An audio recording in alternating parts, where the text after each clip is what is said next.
¿qué es naturaleza pecaminosa y qué es pecado? Vamos a tratar de hacer una pequeña separación con respecto a estos términos. Y los que tengan su Biblia y puedan ir siguiendo en el momento, ahí lo pueden hacer. Y el primer versículo se encuentra en 1 Juan 2:16 para responder esta primera pregunta que es, ¿qué es la naturaleza pecaminosa? Esa es la pregunta. Y en 1 Juan capítulo 2 versículo 16 nos dice, porque nada de lo que hay en el mundo, los malos deseos del cuerpo, la codicia de los ojos y la arrogancia de la vida proviene del Padre, sino del mundo. Nótese acá que nos está hablando de los malos deseos del cuerpo. Entonces, en cierta forma, lo que nos está diciendo la Biblia son los malos deseos de nuestros sentidos. Tenemos sentidos como el olfato, el gusto, la vista, el tacto y el oír. Por lo tanto, en primera instancia, lo que la Biblia nos está diciendo es que estos malos deseos no provienen de Dios. ¿Ya? Ahora, en concordancia con esto, recuerden el concepto clave acá, los sentidos, nuestros sentidos. Y quiero, en cuanto al aspecto del gusto, quiero leer un versículo que se encuentra en Números capítulo 11, versículo 4, que dice, al populacho que iba con ellos le vino un apetito voraz. Y también los israelitas volvieron a llorar y dijeron, ¿quién nos diera carne? Y aquí surgieron algunas preguntas, o quizás una. ¿Es malo tener hambre? Claro que no. Todos van a concordar conmigo en decir, no, no es malo tener hambre. ¿Es malo querer comerse un pedacito de carne para los que comen? No. Entonces, ¿cuál era el problema acá? El problema es que ¿realmente ellos tenían hambre? No, porque Dios les estaba dando alimento, les estaba dando el maná, un pancito tipo hojuela, o mezclado con hojuela, un pancito integral bien, bien blandito, era rico al paladar. Por lo tanto, ellos no tenían hambre. ¿Pero por qué entonces estaban pidiendo carne? Bueno, vuelvo a repetir, Dios había dado el permiso para comer carne. El punto acá, ¿cuál era entonces? Y aquí, en referencia a esto, el capítulo 34 del mismo libro nos dice, no, perdón, el versículo 34 del mismo capítulo 11 nos dice, por eso llamaron a ese lugar Kibrot Atabá, porque allí fue sepultado un pueblo glotón. Entonces, el punto acá no era que tuvieran hambre en sí, simplemente querían llenarse la boca de más alimento del que ya tenían. No era un tema de hambre, porque el sentido acá del gusto, que va en armonía con tener hambre, es algo normal, no es malo. Tener hambre no es malo. El punto acá es que el sentido de ellos estaba pervertido. Querían comer mucho, mucho, por eso ellos dicen que tenían ollas de carne. De hecho, ellos no comían mal, ellos comían súper bien en Egipto. Comían de todo un poco, cebollas, verduras, poco de vino. Ellos no tenían una mala alimentación como esclavos, comían mucho. Entonces, como acá Dios le está diciendo, tienes que comer 3 veces al día, tienes que comer ojalá poquito, no que su estómago quede hinchadito, sino que traten de comer menos. Dios le estaba dando un régimen alimenticio para que se fueran acostumbrando y tuvieran mejor salud. Pero ellos no, ellos decían, no, nosotros queremos mucha comida como comíamos en Egipto.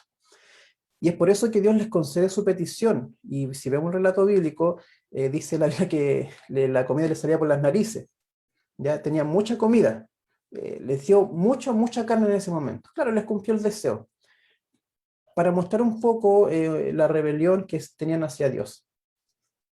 Y es por eso que también el salmista, hablando de esto mismo, en el Salmo 78, versículo 18, nos dice, con toda intención pusieron a Dios a prueba y le exigieron comida a su antojo. Ahora estoy leyendo la versión la versión internacional porque me gustó más, porque es más clarita. Quizás si están en la 60 no les va a salir igual. Pero me llamó la atención esto, que querían comida a su antojo. Quizás no era tan solo lo que Dios les estaba dando, sino que querían más según lo que ellos querían comer nomás. No es que no quiero tan solo hojuelas, sino quiero tan solo maná. Quiero más comida, quiero más. Quiero que haya abundancia en mi mesa. No me gustan los platos sencillos. ¿Ya? Entonces, eso es el tema acá. Un sentido normal, común, que no es malo, vuelvo a repetir, no es malo tener hambre. El problema es que ese sentido estaba pervertido. ¿Ya? Tito Hablando también de esto mismo, de la naturaleza pecaminosa, Tito el capítulo 3, versículo 3 nos dice: en otro tiempo también nosotros éramos necios y desobedientes. Estábamos descarriados y éramos esclavos de todo género de pasiones y placeres. Vivíamos en la malicia y en la envidia. Éramos detestables y nos odiábamos unos a otros. Quiero centrarme en el tema de las pasiones, nuevamente los sentidos, las emociones. ¿Son malas las emociones? No. Dios también las tiene. Jesús también las tuvo en la tierra. El problema es que estas emociones pervertidas, que es lo que le estoy mencionando, es esto en la naturaleza pecaminosa. Los placeres. Yo tengo el placer de comerme un heladito rico. Me gusta sentir el sabor del heladito rico. ¿Es malo eso? Claro que no. Pero es que a lo mejor me quiero comer 10 helados. Quiero quedar con el estómago lleno de helados. ¿Eso es malo? Claro que sí. Porque el helado tiene azúcar. Y eso podría provocar, quizás si yo me acostumbro siempre a comer, me va a dar mala salud. Entonces, ¿se dan cuenta que comer en sí, o el placer, o las pasiones, la emoción, no es malo? El problema es que todo esto viene pervertido desde nuestro nacimiento. Pablo también en Gálatas, capítulo 5, versículo 17 nos dice: porque ésta desea, hablando de naturaleza pecaminosa, desea lo que es contrario al espíritu, y el espíritu desea lo que es contrario a ella. Las dos se oponen entre sí, de modo que ustedes no pueden hacer lo que quieren. Esta naturaleza pecaminosa se opone a lo que el Espíritu Santo o a la voluntad de Dios en cuanto a muchas cosas que debemos privarnos. Como se oponen entre sí, hay una lucha. Y es por eso que Efesios, el mismo Pablo habla mucho de esto, y nos da otro consejo en Efesios capítulo 2, versículo 3, que nos dice: en este tiempo también todos nosotros vivíamos como ellos, impulsados por nuestros deseos pecaminosos, siguiendo nuestra propia voluntad y nuestros propósitos. Voy a volver a leer la última parte que leí. Siguiendo nuestra propia voluntad y nuestros propósitos. La naturaleza pecaminosa es ese orgullo que a veces queremos hacer lo que nosotros queremos hacer y no lo que Dios nos pide. Por ejemplo, en la misma oración se mencionaba: tenemos una labor que hacer, pero no la quiero hacer porque no es cómodo, porque a lo mejor quiero estar en mi casa tranquilo, viendo una película quizá, y no haciendo a lo mejor un estudio bíblico, o mandando un mensajito a alguien, dándole palabras de aliento. ¿Por qué? Porque nuestro interior se revela eso porque quiere comodidad, no quiere, quizás no quiere trabajo, no quiere estrés, quiere todo tranquilito. Eso es lo que se opone al espíritu.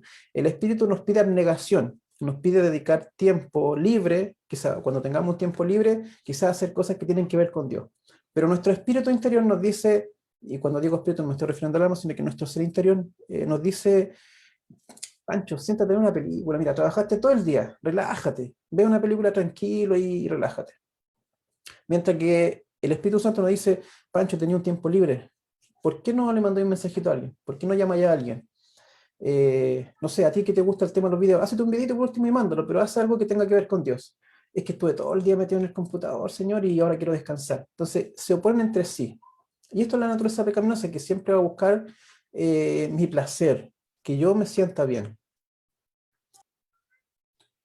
Por lo tanto, cuando la naturaleza pecaminosa eh, está en nosotros, ¿cuándo es que se vuelve pecaminosa en sí?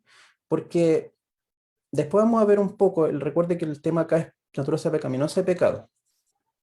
Si un niño nace con naturaleza pecaminosa y necesita ser salvado por eso, entonces el concepto de ser bautizado cuando guagua está bien. Pero si no fuese así, entonces sería que hay dos cosas diferentes acá. Y eso es lo que vamos a ver. Y la pregunta es: ¿cuándo la naturaleza pecaminosa se hace pecaminosa en sí? Y Santiago, en el capítulo 1, versículo 14 al 15, nos da este punto importante. Nos dice así: todo lo contrario, cada uno es tentado cuando de sus propios deseos o malos deseos lo arrastran y seducen.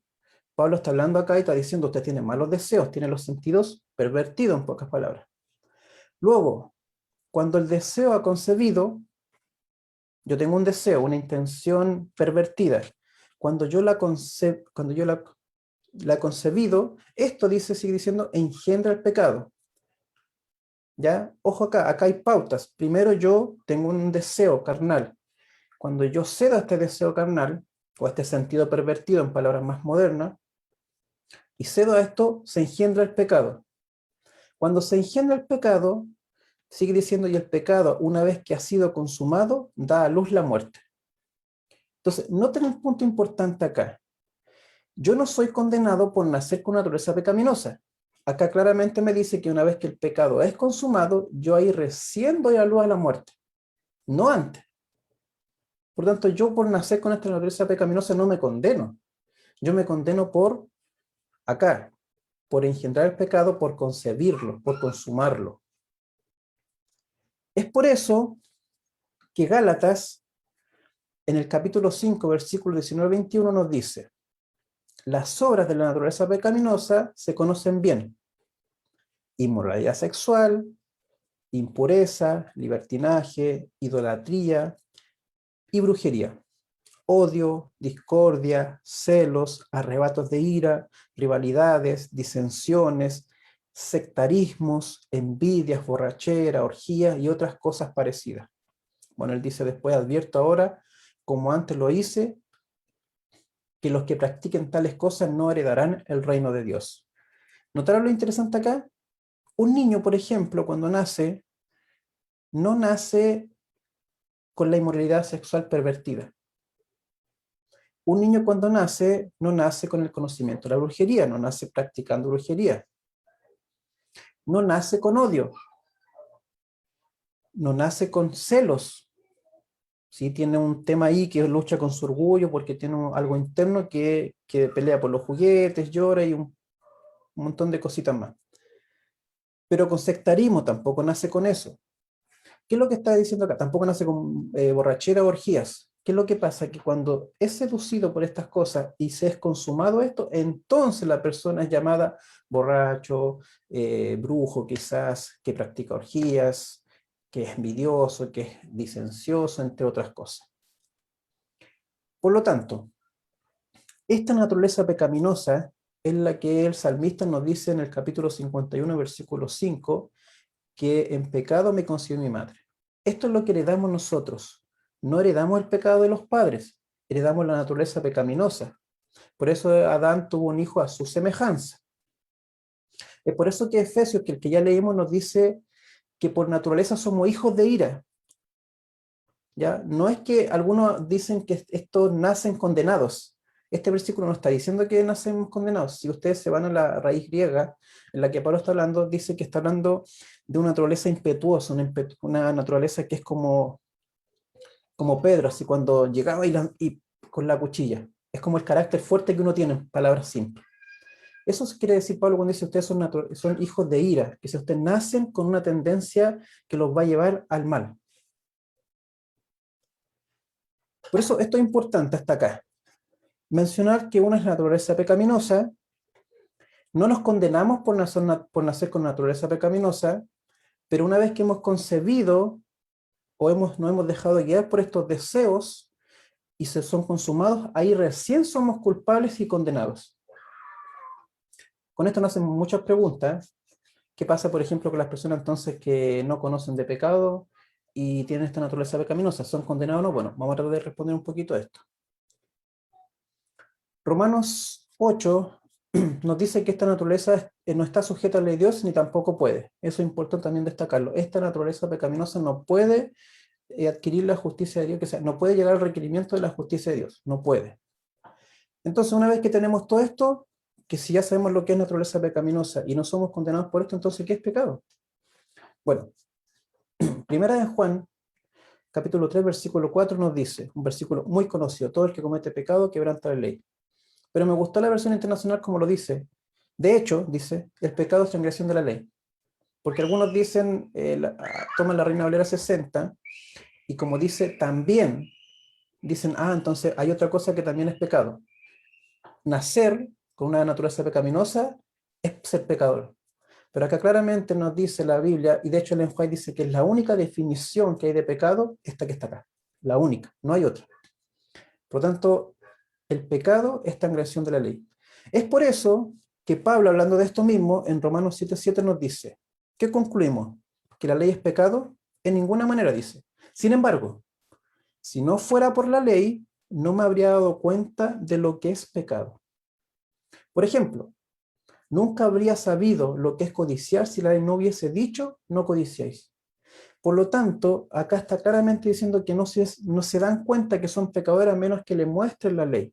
Por eso el mismo Pablo en el capítulo 3 de Romanos, versículo 20, nos dice: por tanto, nadie será justificado en presencia de Dios por hacer las obras que exige la ley. Más bien, mediante la ley cobramos conciencia de pecado. Es la ley la que nos muestra a nosotros que somos pecadores. Cuando yo me doy cuenta que soy un pecador y no voy a Cristo, ahí soy condenado, no antes. Por eso muchas personas, y aquí quiero aclarar un poquito un punto, se ha mencionado en diferentes situaciones que hay muchas personas que no guardaron el sábado, y la Biblia claramente dice que cuando uno infringe en un punto la ley es culpable de todo. Pero ¿por qué esas personas que no guardaron el sábado se van a salvar igual? Porque una cosa es el pecado y otra cosa es la culpabilidad. Por eso en el santuario habían sacrificios por hierro. ¿Qué significaba? Que si la gente pecaba sin darse cuenta, igual el sacrificio los cubría. Pero ¿cuándo se hacía culpable en el Yom Kippur? Cuando no confesaban sus pecados. Si ellos no confesaban, decía la ley, entonces eran culpables de juicio y podían morir ese mismo día. Porque una es la culpabilidad y la otra es el pecado. Dios trabaja con el pecado, sí, va a erradicar el pecado, pero cómo trabaja con la culpabilidad del hombre, hay un aspecto de cada persona individual. Por eso nunca tenemos que ir con la ley primero. Siempre, bueno, nunca tenemos que ir con la ley en el sentido de decir guarda la ley para que sea salvo, no. Tenemos que ir con la ley en un contexto de Cristo. Tienen que ir ambos juntos. Porque Cristo es la ley. Es el principio y el fin de la ley. Por eso, si yo muestro a Cristo y muestro su carácter, indirectamente le estoy diciendo, esta es la ley. Si tú no sigues a Cristo, no cumples la ley.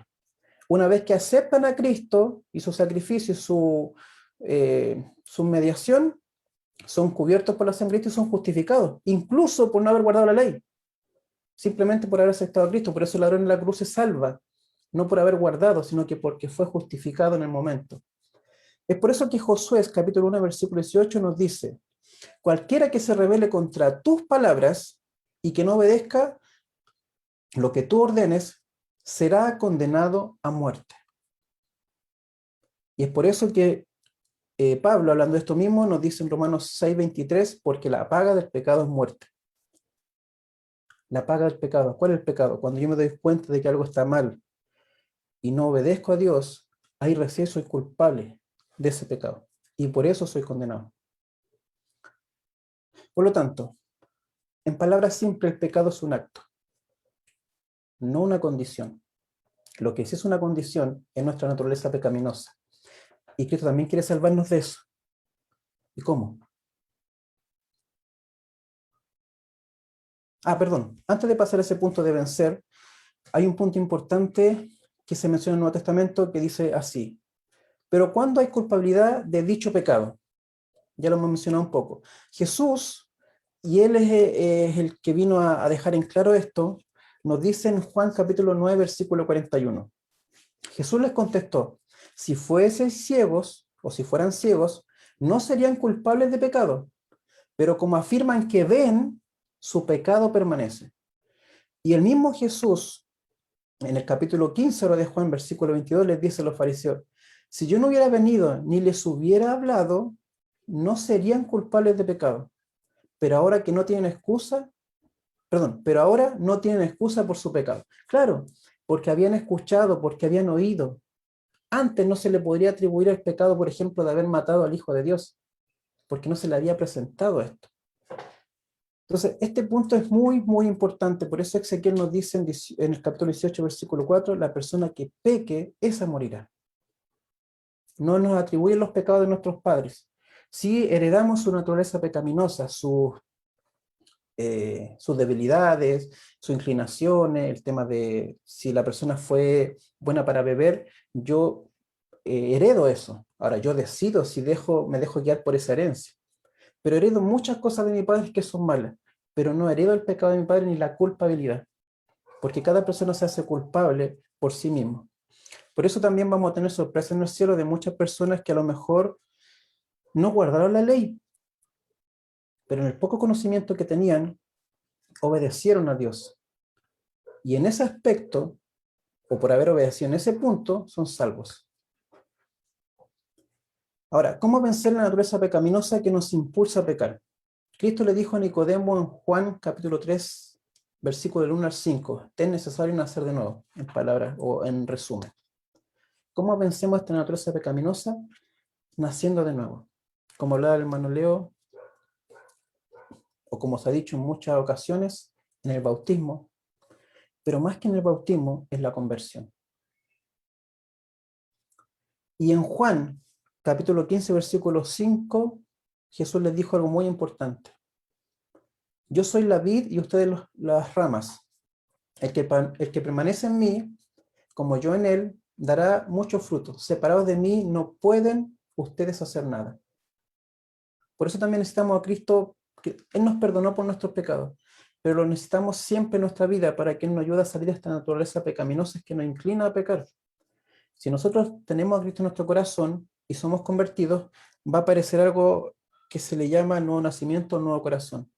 Ahora, esto es importante entenderlo. ¿Cómo comienza esto? En nuestra mente. Porque si a mí la Biblia, si yo me convierto, y el diablo me empieza a decir, oye, mira, seguís cometiendo los mismos errores. Sí, pero ahora me duelen, porque soy una nueva criatura. Entonces, yo le creo a Dios que soy una criatura, no por mis méritos, no por lo que haga, sino que porque Él lo dice. Quizás hoy literalmente no estoy cumpliendo, pero mañana sí, porque mi mente se acostumbra también. Contempla ese pensamiento de decir, yo soy una nueva criatura, y avanzo por fe. Y entonces el día de mañana yo seré otra persona. ¿Cómo se logra esto? El de la nueva, el nuevo nacimiento, un nuevo corazón. Pedro, en 2 de Pedro, nos dice, capítulo 1, versículo 4, por medio de las cuales nos ha dado preciosas y grandísimas promesas para que por ellas llegaseis a ser participantes de la naturaleza divina, habiendo huido de la corrupción que hay en el mundo a causa de la concupiscencia. Por lo tanto, nosotros podemos vencer esto en Cristo, esta naturaleza. Y cuando la ley nos muestra el pecado, nosotros tenemos que ir a Cristo y dejar que Él nos cubra con su justicia. Y por último, la pregunta final es, ¿estaremos pecando hasta la venida de Cristo? Pablo nos dice en Efesios 5:27, dice, a fin de presentarla a sí mismo, una iglesia gloriosa que no tuviese mancha, ni arruga, ni cosa semejante, sino que fuese santa y sin mancha. Por lo tanto, va a haber un momento en que esta iglesia va a estar santa y sin mancha. Claro que sí, la Biblia lo está diciendo. Y en Apocalipsis capítulo 14, versículo del 4 al 5 nos dice, estos son los que no se contaminaron con mujeres, pues son vírgenes. Estos son los que siguen al Cordero por donde quiera que va. Estos fueron redimidos de entre los hombres como primicias para Dios y para el Cordero.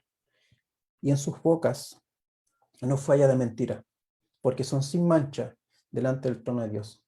Esto es lo que se conoce como la última generación. Ellos lograrán vivir una vida sin pecado. ¿Cómo lo harán? No sé, porque el hombre como está no lo va a lograr. Pero ese es el poder de Dios, que en medio de esta corrupción, en medio de este mundo contaminado, Dios logra vencer. Él hará la obra, no nosotros. Él es el que la hará. Así que, como ya tenemos la definición separada de naturaleza pecaminosa y pecado, tenemos que pedirle perdón por nuestros pecados. Pero también tenemos que pedirle a Dios que nos transforme cada día, porque la conversión ocurre en un instante, pero también es diaria. Yo hoy día, si no me consagré a Dios, puedo haber perdido esa naturaleza, o ese participar de la naturaleza divina y me puedo degradar igual. No porque estoy convertido, significa que voy a estar toda la vida igual. Puedo perder esa conversión si me separo de Cristo, por eso Jesús lo dijo, separado de mí, nada podéis hacer.